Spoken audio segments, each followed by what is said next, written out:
선생님들 안녕하세요. 은주클립 세상을 담은 교육학 7편은 지능을 보는 관점입니다. 지능을 보는 교육자의 관점은 매우 중요합니다.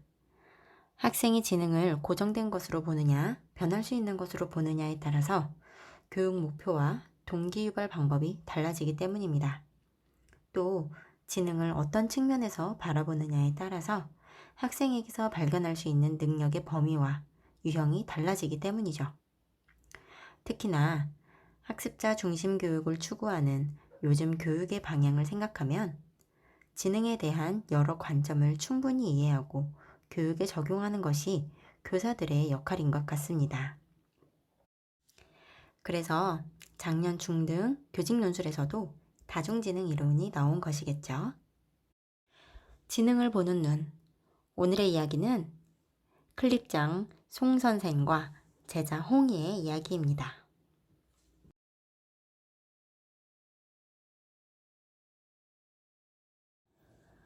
나는 경인교대 06학번 수학교육과 출신이다.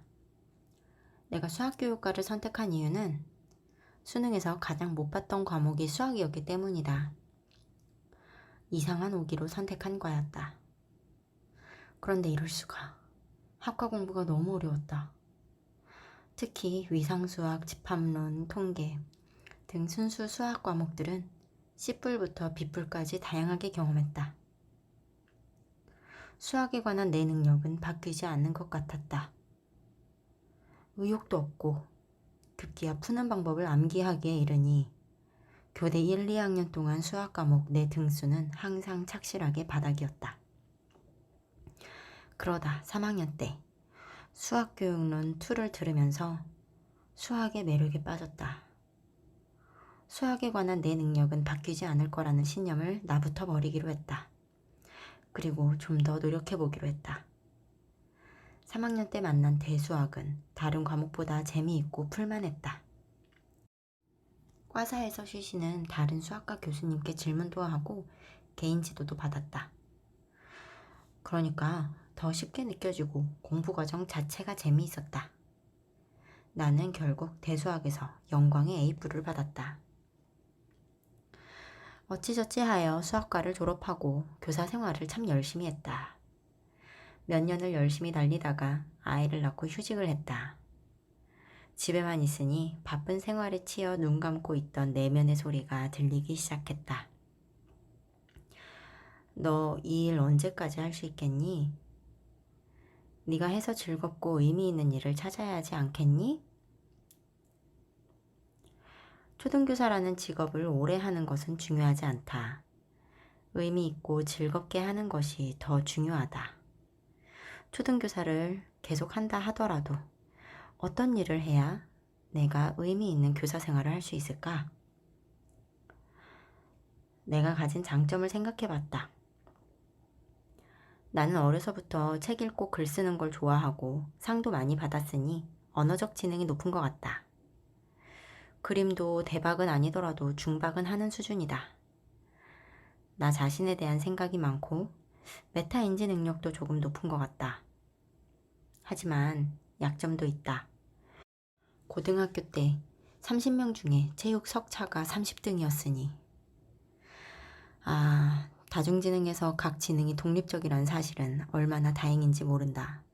안 그러면 나는 신체지능 따라 하향 평준화된 지능을 가졌을 거다. 음악지능도 좀 낮은 게 분명하다. 피아노도 C뿔이었다. 아무튼 내가 가진 강점들을 생각하니 작가라는 일이 나에게 어울리겠다는 생각을 했다. 이런 고민을 하기 시작한 뒤부터 나는 내가 해서 즐거운 일을 하며 시간을 보냈다. 글을 점점 더 많이 쓰고 책도 점점 더 깊게 읽었다. 그러면서 조금씩 글도 느는 게 느껴졌다. 그렇게 30 넘어 나다운 길을 가겠다고 집중하고 있을 때 어느덧 고3이 된 제자에게서 문자가 하나 왔다. 선생님, 공부해야 되는데 공부가 안 돼요. 수리 능력과 과학적 탐구력이 좋은 아이였다. 책을 많이 읽어 말도 잘하고 글도 잘 썼고 아이치고는 생각이 많고 깊은 아이였다. 수재는 어디서나 알아보는지 명문고에 진학했다. 열심히 공부에 매진하고 있을 아이가 고3 어느 날 공부가 안 된다고 문자를 한 것이다. 이유는 자기가 뭘 하고 살아야 행복할지 고민하느라 공부가 안 된다는 거였다. 홍이다운 고민이었다. 30 넘어 적성 발견한 나는 홍이의 방황과 고민이 충분히 이해가 갔다. 문자로 이야기를 나누다 홍이에게 네가 잘할 수 있는 일이 뭐인 것 같냐고 물어봤다. 잠시 후 문자가 왔다. 저처럼 공부만 하고 쉴 때 유튜브나 보는 너드가 뭘 알겠어요. 지능을 보는 눈은 다양해졌는데 정작 아이들에겐 자신을 다양하게 실험해 볼 기회가 여전히 없는 것 같다.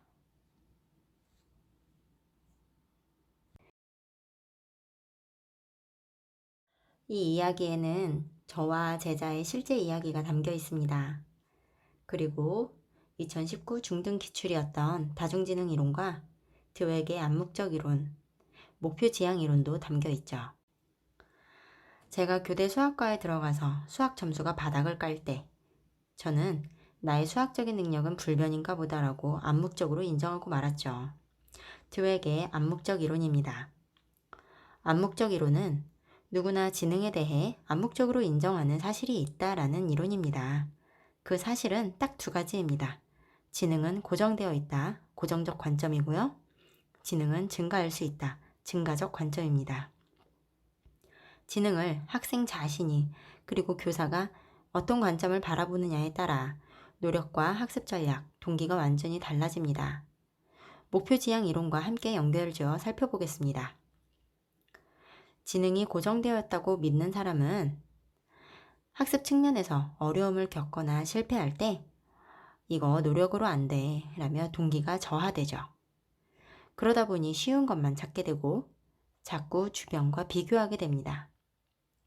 그래서 수익 목표를 추구하게 됩니다. 수익 목표란 수익력을 중요시하는 목표를 말합니다. 수익력을 증명한다고 믿는 것들은 등수와 점수죠. 그러다 보니 수익 목표 지향적인 학생은 등수와 점수로 주변과 비교하는 경향을 갖게 됩니다. 눈에 보이는 목표를 빨리 이루고 싶으니 단편적이고 피상적인 학습 전략, 암기 같은 학습 전략을 추구하게 됩니다. 지능은 증가할 수 있다고 믿는 사람은 학습의 성패를 노력에 귀인합니다. 노력하면 된다고 생각하니 조금 어려운 과제에도 도전하게 되고 향상과 성장 자체에서 즐거움을 느끼죠. 그러다 보니 학습 전략도 좀 더 장기적인 관점을 취하게 되어 자신의 메타인지를 최대한 활용하여 길을 찾으려고 노력합니다. 그래서 자꾸 주변의 선생님과 친구들에게 묻고 학습 계획을 세우며 자기 관리를 잘하려고 노력하죠. 우리가 지향하는 인재는 당연히 후자겠죠. 그러면 교사는 드웩의 암묵적 이론과 목표 지향 이론을 교육에 어떻게 적용해야 할까요? 첫째, 학생이 자신의 성장과 향상에 집중하도록, 즉 숙달 목표를 갖도록 평소에 노력과 발전에 중점을 둔 피드백을 합니다. 둘째, 아동의 강점과 약점을 파악하여 강점을 활용하고 약점을 보완하는 교육을 합니다. 잘하는 것에는 자신감을 가지고 잘 못하는 것은 노력해 나갈 수 있도록요. 셋째, 과정 중심 평가를 활용하여 교사부터 과정과 성장에 의미를 두는 교수 행위를 합니다. 학생은 평가 과정에서도 올바른 교육의 방향과 방법을 배우죠. 그렇다면 학생의 강점과 약점을 어떻게 알 수 있을까요? 예전에는 학생의 지능을 IQ라는 이름으로 지적 영역에 한정하여 말했습니다. 우리가 들어본 적이 있는 스탠포드 비뇌 검사, 웩슬러 검사 등이 IQ 검사 이름이죠.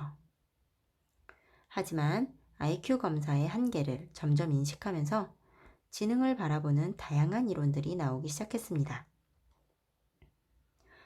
IQ 검사의 특징과 한계를 먼저 알아보겠습니다.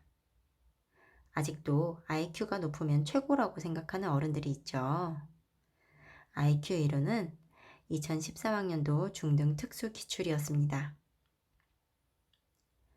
IQ 검사는 주어진 시간 내에 최대의 속도를 내어 자신이 할 수 있는 최대치를 해야 하는 속도 검사, 최대 능력 검사입니다.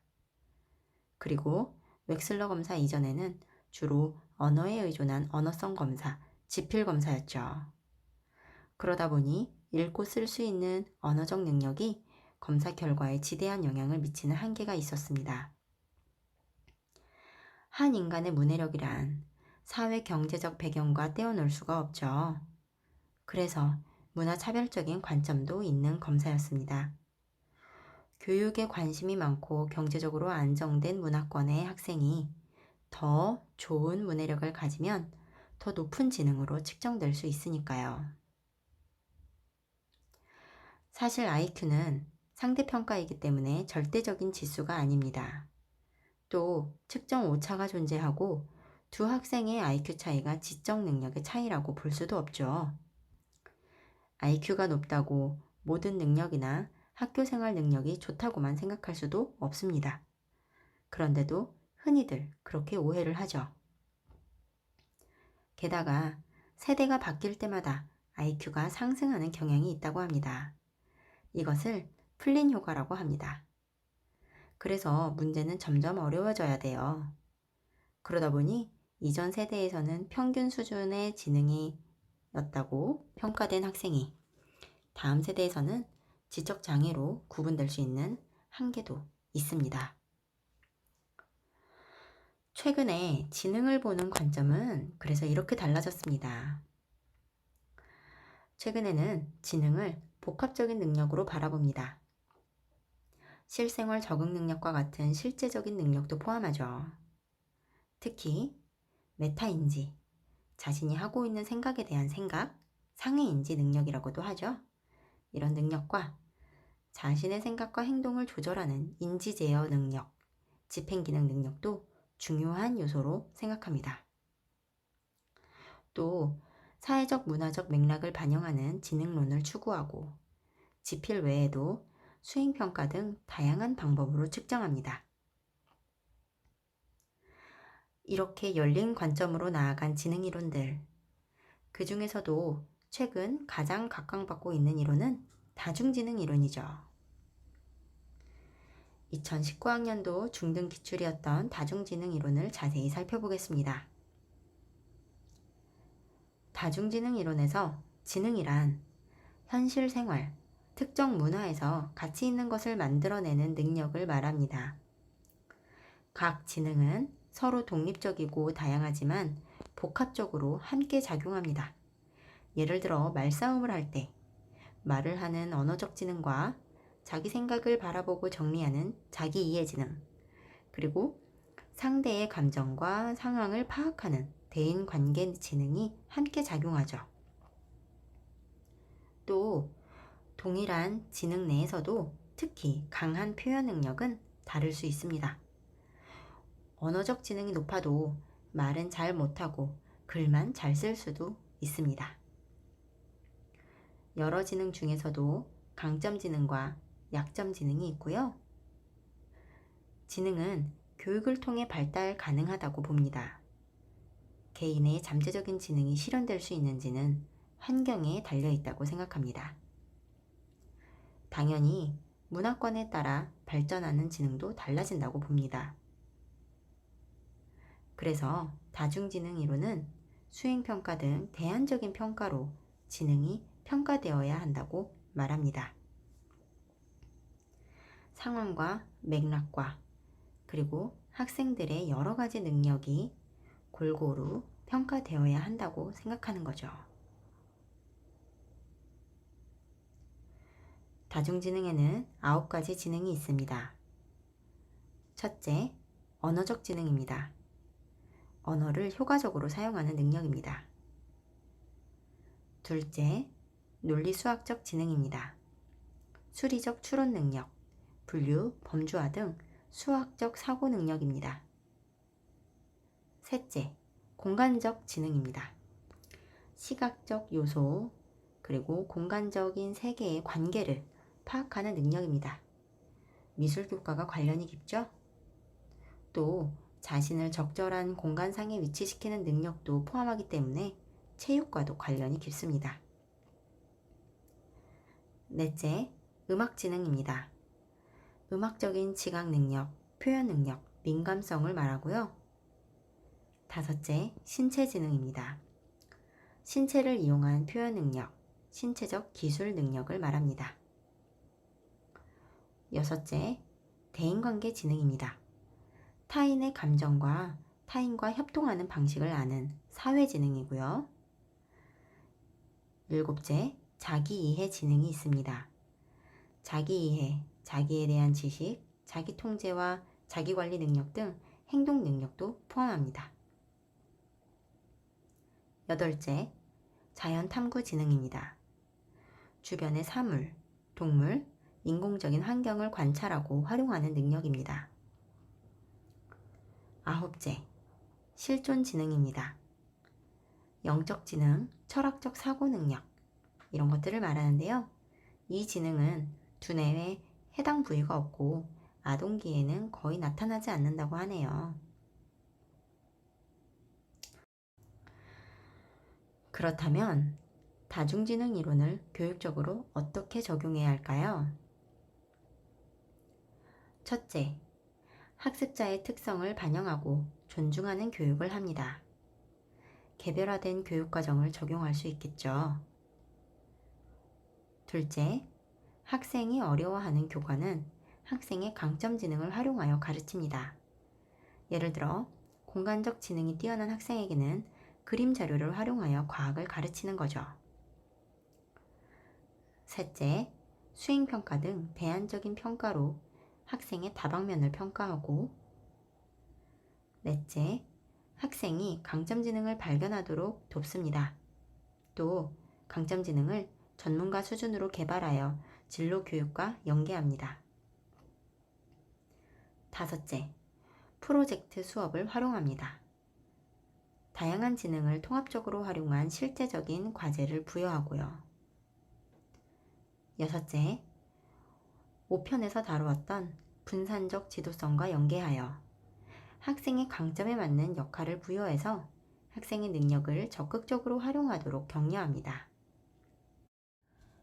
일곱째, 어떤 학생의 지능을 바라볼 때 문화적 상황이나 영향에서 온 부분은 없는지 세심하게 교사가 살핍니다.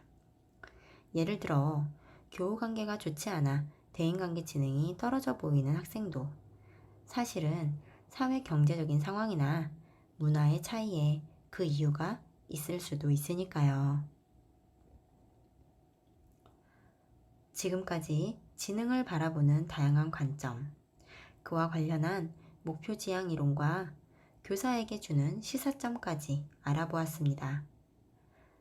다음 시간에는 교수학습과 교육 심리학의 바탕이 되는 인지이론, 피아제, 비고츠키, 오슈벨의 이론을 살펴보겠습니다. 감사합니다.